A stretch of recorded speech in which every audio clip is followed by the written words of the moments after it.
నమస్తే. చాలా వరకు మీడియా రిపోర్ట్స్ అండ్ విశ్లేషణలు అందిస్తున్న సమాచారం మేరకు మనకు తెలుస్తున్నది ఏంటి అంటే 2024 ఎన్నికల్లో మళ్ళీ ఎన్డీఏ అధికారంలోకి వస్తుంది, మోదీ ప్రధానమంత్రిగా మూడోసారి ముచ్చటగా అధిష్ఠించనున్నారు అని. ఇందులో భాగంగా మరొక సర్వే వచ్చింది, లోక్నీతి సిఎస్డిఎస్.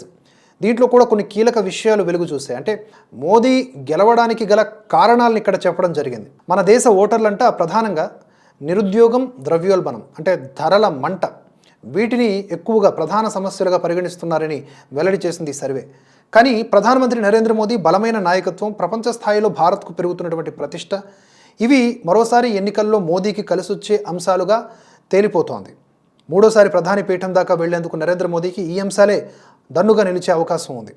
సర్వేలో భాగంగా దేశంలోని 19 రాష్ట్రాలకు చెందినటువంటి 10,000 మంది ఓటర్లను సర్వే చేశారు. పర్వాలేదు, శాంపిల్ సైజ్ కొంచెం ఎక్కువగానే ఉంది. వారిలో 27% మంది నిరుద్యోగమే తమకు అత్యంత ఆందోళనకర అంశమని చెప్పారు. ధరల పెరుగుదల తమ జీవితాలను ప్రశ్నార్థకంగా మారుస్తోందని 23% మంది తెలిపారు. సర్వేలో పాల్గొన్న వారిలో అత్యధికంగా 62% మంది, అంటే 3/2 మంది గత 5 ఏళ్లలో ఉద్యోగాల అన్వేషణ కష్టతరంగా మారిందన్నారు. అయోధ్యలో రామమందిర నిర్మాణం అనేది ప్రధాని మోదీ తీసుకున్న గొప్ప నిర్ణయమని సర్వేలో పాల్గొన్నటువంటి 22% మంది చెప్పారు. అయితే తమకు అది ముఖ్యమైన అంశమే కాదని 8% మంది చెప్పారు.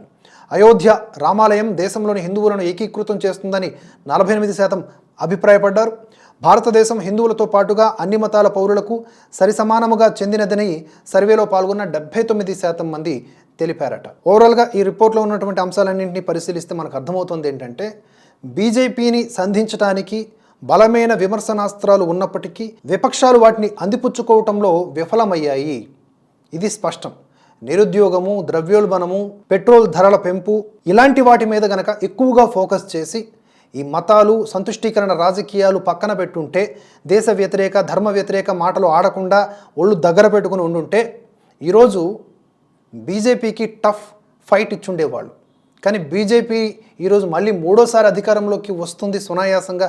400 సీట్లు, కనీసం 350 నుంచి 370 సీట్లు అయినా వస్తాయి అనడానికి గల కారణం ఏంటి అంటే విపక్షాల వైఫల్యమే. విపక్షాలు వ్యవహరిస్తున్న విధానమే.